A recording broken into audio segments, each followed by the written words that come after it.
चुप रहना यानी मौन रहना। जो लोग ज्यादा चुप रहते हैं वह लोग अपने भीतर के असीम शक्तियों को समझ पाते हैं।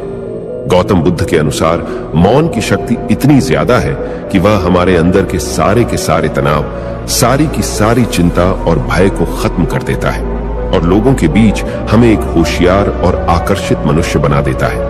एक बार गौतम बुद्ध अपने आश्रम में अपने सभी शिष्यों को शिक्षा दे रहे थे कि दुनिया की सबसे तेज छुरी हमारी जबान है और दुनिया के सबसे खतरनाक हथियार हमारे शब्द है, जो बिना किसी का खून बहाए लोगों को अंदर ही अंदर मार सकते हैं। हमारे शब्द हमारी ताकत हो सकते हैं उसी के साथ, लेकिन यह हमारी सबसे बड़ी कमजोरी भी हो सकते हैं अगर हमें नहीं पता कि कब, कहां और क्या और कितना बोलना है। यदि हम सही समय पर सही इरादे के साथ सही शब्दों का प्रयोग करते हैं तो यह हमें एक सफल व्यक्ति बनाता है। लेकिन अगर हम सही समय पर सही इरादे से सही शब्दों का इस्तेमाल नहीं करते तो यह हमारे जीवन को नर्क से बदतर बना सकता है। तो दोस्तों, आज की स्टोरी के माध्यम से मैं आपको बताने वाला हूं कि चुप रहकर कैसे हम अपने जीवन को बदल सकते हैं। आपको चुप रहने की शक्ति का एहसास इस वीडियो में होने वाला है। वीडियो शुरू करने से पहले कमेंट बॉक्स में नमो बुद्धाय लिखकर वीडियो को लाइक जरूर करें। तो चलिए शुरू करते हैं। इस कहानी को जापान में एक बहुत ही प्रसिद्ध बौद्ध भिक्षु रहा करते थे। उनका नाम रिसाई था। रिसाई अकेले रहते थे।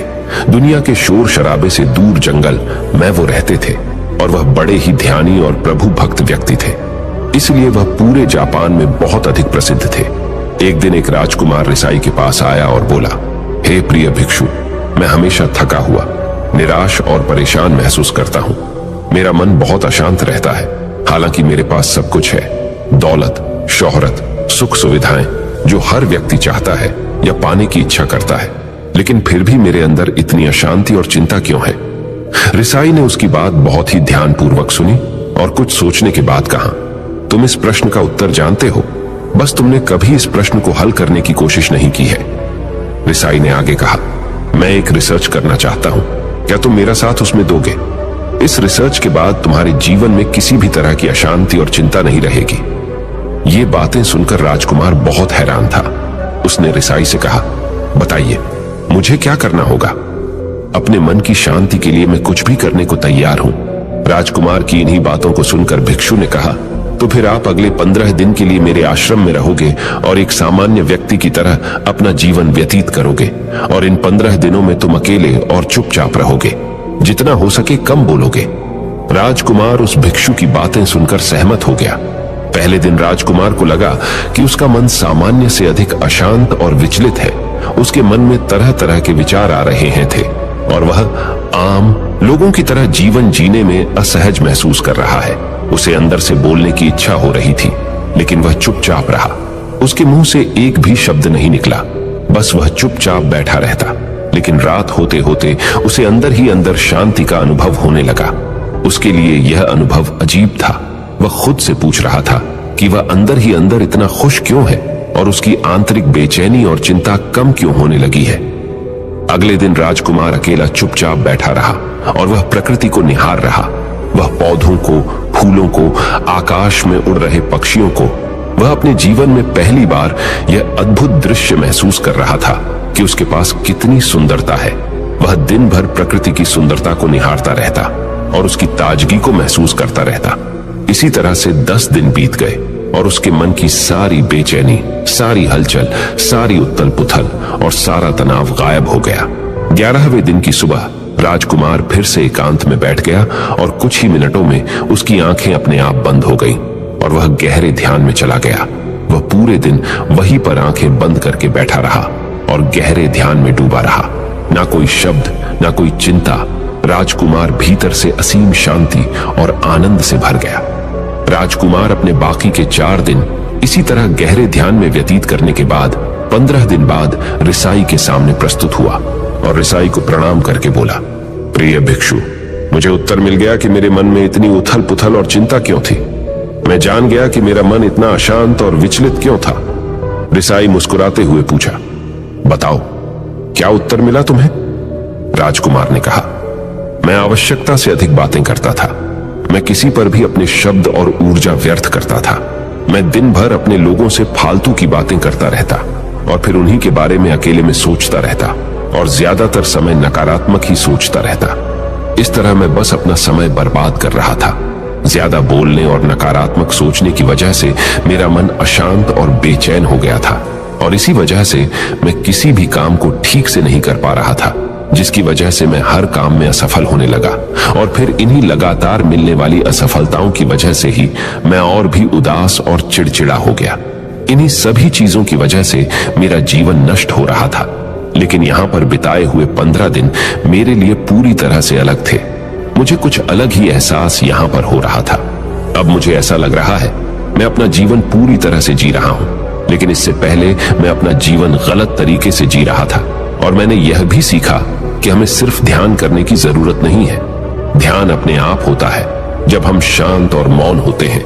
ध्यान के पिछले कुछ दिनों के दौरान मैंने जो पहली चीज सीखी वह यह है कि मनुष्य के जीवन की सबसे महत्वपूर्ण चीज स्वयं को जानना ही है। यह सुनकर रिसाई ने कहा, सिर्फ तुम ही नहीं, दुनिया में ज्यादातर लोग जरूरत से ज्यादा बोलते हैं। आज भी लोग ज्यादातर समय केवल एक दूसरे को नीचा दिखाने के लिए ही बोलते हैं।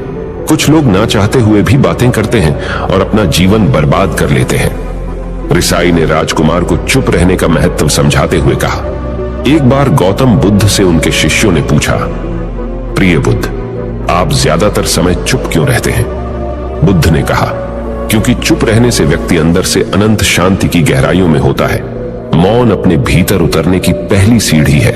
मौन के बिना स्वयं को जानना असंभव है। स्वयं को जानने और समझने का पहला नियम है कि मौन हो जाओ। उतना ही बोलो जितना अत्यंत आवश्यक हो। बेफिजूल की बातें करना छोड़ दो। तुम अचानक पाओगे कि 90% से भी ज्यादातर लोग व्यर्थ ही ज्यादा बोलकर अपना समय बर्बाद कर रहे हैं। ना बोलने का कोई भी नुकसान नहीं है, लेकिन यदि आप ज्यादा बोलते हैं तो आप अत्यधिक गलती कर देते हैं। अगर व्यक्ति कम बोलना शुरू कर दे तो दुनिया की 90% मुसीबतें कम हो जाएगी, झगड़े फसाद कम हो जाएंगे, उपद्रव कम हो जाएंगे।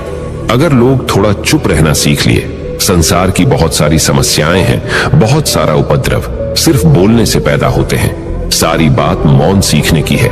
जब तुम नहीं बोलते तब तुम एकांत में अकेले हो गए। भरे बाजार में भीड़ में खड़े हो नहीं बोलते। हिमालय के शिखर में पहुंच गए। जिसने मौन की कला जान ली वो भीड़ में भी अकेले होने की कला जान लेता है। एकांत में तो आदमी स्वर्ग में है। दूसरे की उपस्थिति ही बेचैनी पैदा करती है। पहले तुम्हें चुप रहने की शक्ति को धारण करना होगा। इससे तुम अधिकतर ऊर्जा को बचा लोगे और फिर इस स्थिति में पहुंच जाओगे कि तुम कम बोलने लगोगे। अगर तुम किसी के यहां पर जा रहे हो और परेशान हो जाओ तो ऐसे में उचित है कि आंखें बंद कर लो और अपने में खो जाओ। वहां से आपको ताजगी महसूस होगी, क्योंकि तुम्हारे अंदर ही जीवन का वो स्रोत छिपा हुआ है। वह किसी दूसरे में नहीं है। इसके बाद राजकुमार उस रिसाई से पूछते हैं, आखिर कौन हमें अपने अंदर तक लेकर जाएगा? ये बातें सुनकर रिसाई बुद्ध कहते हैं, तुम्हें स्वयं ही अपने अंदर उतरना होगा और वहीं से परम राज्य जीवन का आनंद ले पाओगे। आनंद का यहीं से जन्म हुआ है। यहीं से तुम मौत में डूब जाओगे। यही तुम्हारा सूरज उदय होगा और यहीं से अस्त होगा। इसी प्रकार तुम बार बार इबकी लगाओ। जब भी तुम इबकी लगाकर लौटोगे वहां से तुम पाओगे फिर ताजगी भरी जीवन की नई संपदा मिलेगी। इस नई शक्ति के जन्म होने से तुम्हारी थकान गई, उदासी गई, चिंता गई।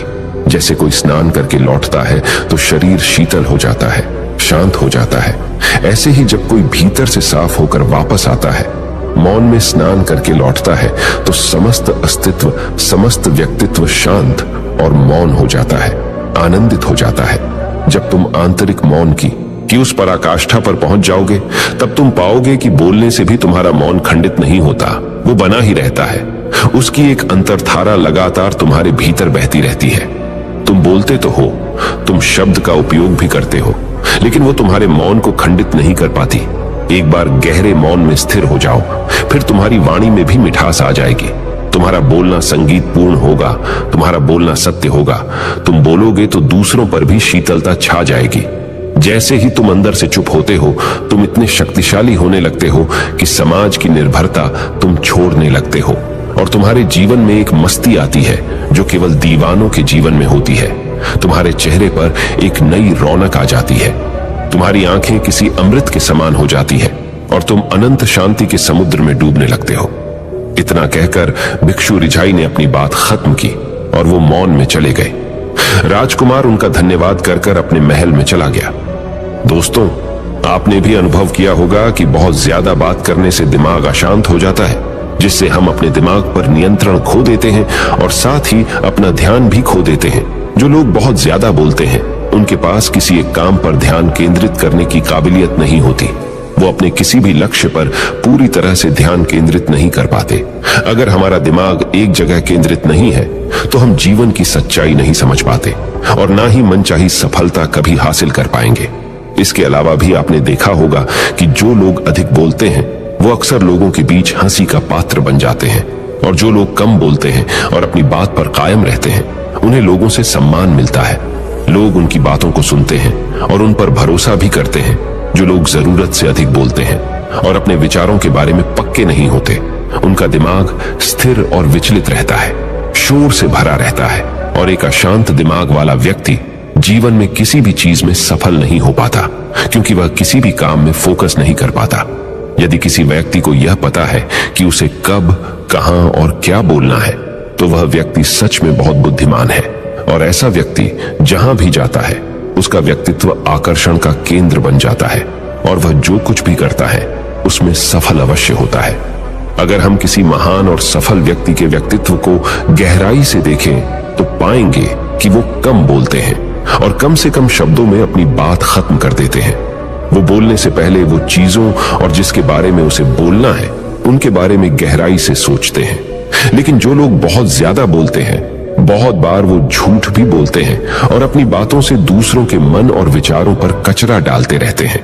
वह ज्यादातर समय दूसरों की बुराई करते रहते हैं, इसलिए उनके अपने भी उनसे नफरत करने लगते हैं और उनसे बचने की। सभी शिष्यों ने अपनी शक्ति के अनुसार छोटे बड़े भी संकल्प लिए और गुरु को अपने अपने संकल्प के बारे में बताकर वहां से चले गए। लेकिन वह शिष्य जो खुद को सबसे अलग और बड़ादा दिखाना चाहता था, वह सीधे गुरु की कुटिया में पहुंच गया और बोला, मैं कोई छोटा मोटा संकल्प नहीं लेना चाहता, बल्कि खुद की ही जैसे एक बड़ेढ़ा और महान संकल्प लेना चाहता हूं। कृपया आप ही बताएं, क्या संकल्प लेना चाहिए? उसकी यह बात सुनकर गुरु मुस्कुराए और बोले, क्या तुम मेरे द्वारा दिए गए संकल्प को पूरा कर पाओगे? क्या तुम्हारे लिए उसे पूरा करना संभव होगा? शायद नहीं, वह तुम्हारे लिए संभव नहीं है। तुम उसे पूरा नहीं कर पाओगे, इसीलिए तुम खुद ही कोई संकल्प ढूंढो। शिष्य ने कहा, नहीं गुरुदेव, आप जो भी संकल्प मुझे देंगे मैं जरूर उसे पूरा करूंगा। गुरु ने कहा, ठीक है, तो तुम अगले 1 महीने तक चुप रहोगे, मुंह से एक शब्द भी नहीं निकालोगे, यही तुम्हारा संकल्प है। शिष्य ने कहा, गुरुदेव, यह भी कोई संकल्प है? यह तो बहुत ही आसान है, 1 महीने तक चुप ही रहना है।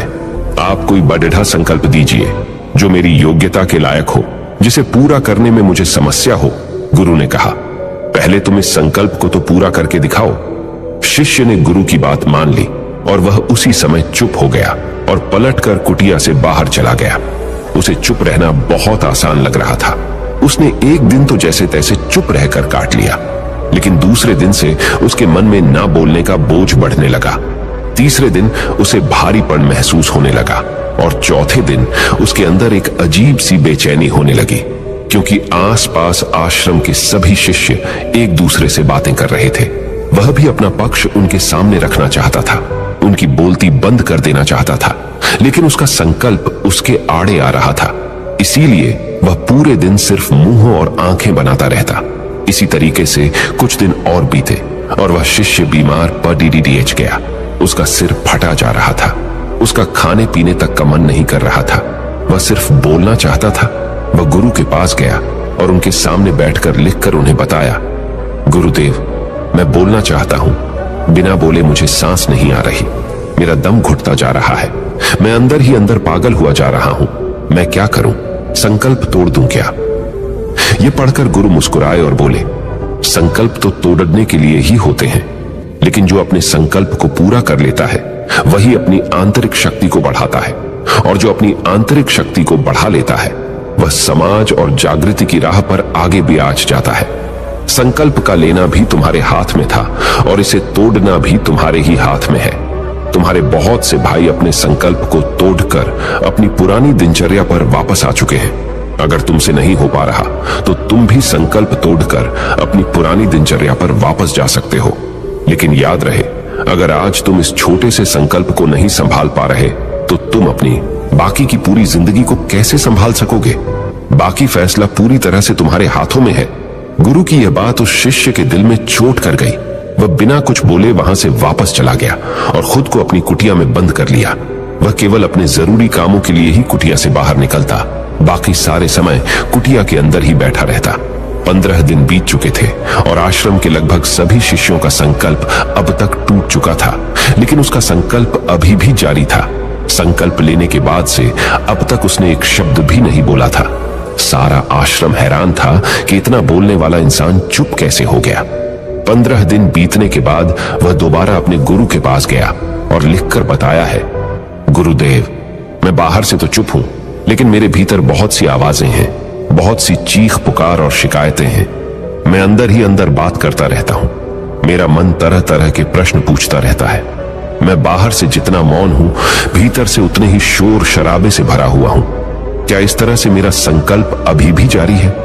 गुरु ने कहा, हां, तुम्हारा संकल्प अभी भी जारी है, लेकिन जब तक लोगों की ये आवाजें तुम्हारे कानों में पेडी देती रहेंगी, तुम्हारा मन बोलता रहेगा, क्योंकि इसे तो आदत है बोलने की। तुम भले ही बाहर से चुप रहो, लेकिन तुम अंदर ही अंदर बोलते रहोगे। तुम्हें इन बातों से, इन आवाजों से दूर जाना पड़ ही रहेगा। शिष्य गुरु को प्रणाम कर वहां से चला जाता है और सुबह होते ही अपनी कुटिया छोड़कर जंगल की तरफ चला जाता है। कई दिन बीत जाते हैं, संकल्प का समय भी पूरा हो जाता है, लेकिन शिष्य लौटकर नहीं आया। आश्रम में सभी को डर था कि कहीं जंगली जानवर ने उसे खा ना लिया हो।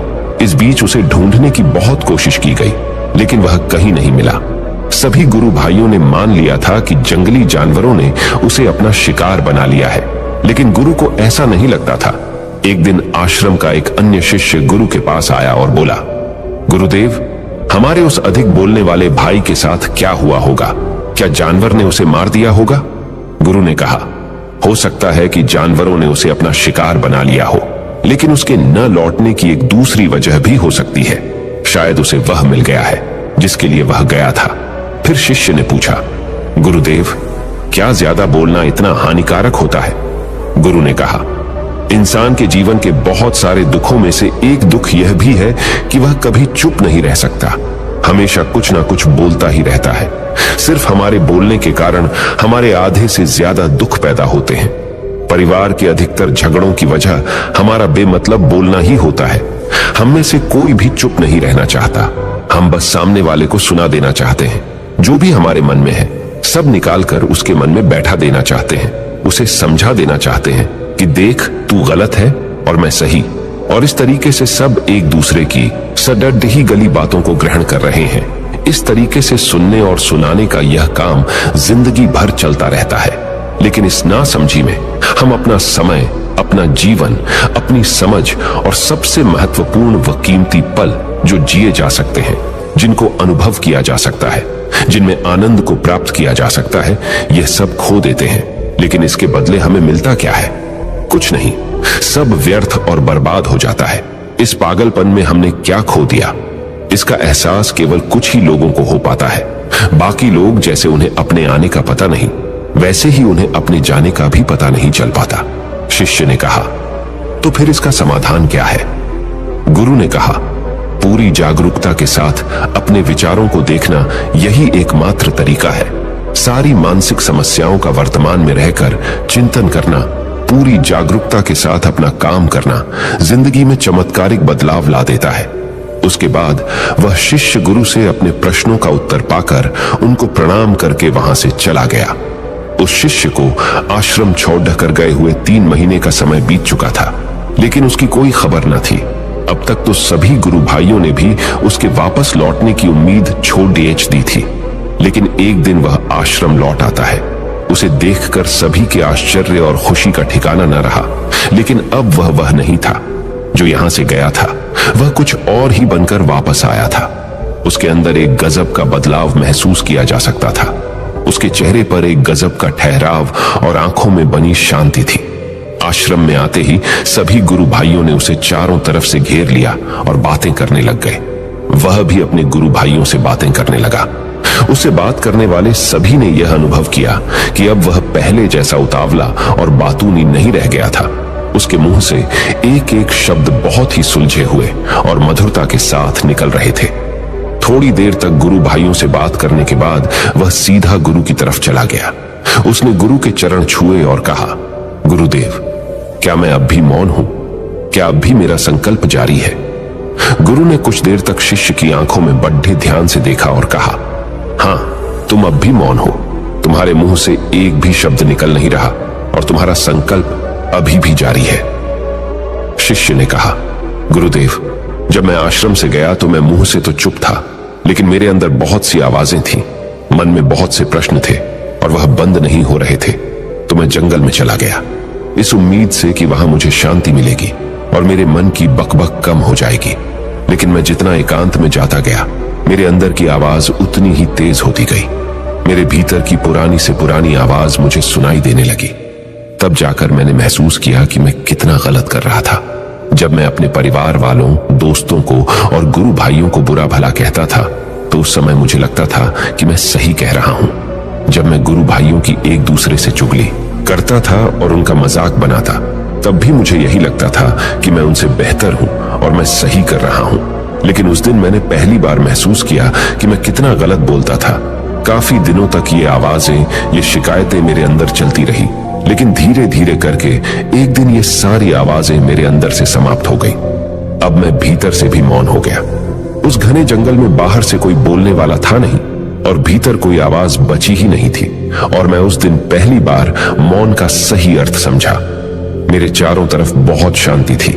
हालांकि अभी भी कुछ आवाजें आ रही थी जो पहले भी आती थी, लेकिन मैं उन्हें सुन नहीं पाता था। पर अब वह सभी आवाजें मुझे स्पष्ट रूप से सुनाई दे रही थी। हवा के चलने की आवाज, चिड़ियों के चहकने की आवाज और पानी के बहने की आवाज, ये सभी आवाजें मैंने पहली बार पूरे होशपूर्वक सुनी। अपने चारों तरफ इतनी शांति मैंने पहले कभी महसूस नहीं की थी। तो इस शांति को भंग करने के लिए मैंने पहली बार अपने मुंह से कोई शब्द निकाला। मैं चिल्लाया, हे ईश्वर, ये कैसी शांति है? सभी कुछ इतना शांत क्यों है? ऐसा क्या हो गया? लेकिन मेरे चिल्लाने के बाद भी शांति भंग नहीं हुई। सब कुछ पहले जितना ही शांत था, बाहर भी और भीतर भी। हे गुरुदेव, मैंने अपने गुरु भाइयों से बात की, मैंने आपसे बात की। मैं बोल रहा हूं, मैं चल रहा हूं, मैं सब कुछ देख रहा हूं, लेकिन मैं अपने भीतर एकदम एकांत में हूं, मौन में हूं। भीड़ डेच में होता हूं, तब भी भीतर से अकेला एकांत में होता हूं। जब मैं खुद में भी शोर करना चाहता हूं, तब भी एकांत में ही होता हूं। अब सब दिखाई पड़ी डाहने लगा है, सब सुनाई पड़ी डाहने लगा है। गुरु ने कहा, जब तक हम बाहर की तरफ बोलते रहेंगे, भीतर अशांति ही रहेगी। लेकिन जिस दिन हम भीतर की तरफ मुड्डाह जाएंगे, तब हमारे मुंह से कुछ भी निकलेगा, हम शांत ही रहेंगे। दुनिया में जितनी भी बुराइयां हैं, ज्यादातर हमारे बोलने से ही उत्पन्न होती है, क्योंकि हम चुप रहना नहीं चाहते। हम जितनी जरूरत है उससे कहीं ज्यादा बोलते हैं। हम सामने वाले को सुनना नहीं चाहते, बल्कि उसकी बोलती बंद कर देना चाहते हैं। उसे समझा देना चाहते हैं कि मैं कौन हूं, मैं क्या कर सकता हूं। और यही हमारी जिंदगी का मकसद बनकर रह जाता है। हमारी सारी ऊर्जा व्यर्थ के बोलने में बर्बाद होती रहती है।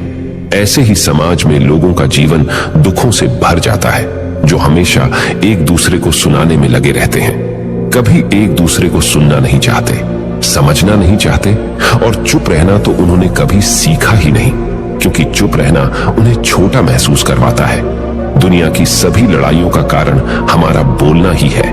इसलिए हमें सिर्फ उतना ही बोलना चाहिए जितना जरूरी हो, क्योंकि व्यर्थ का बोलना ऊर्जा को नष्ट करना है।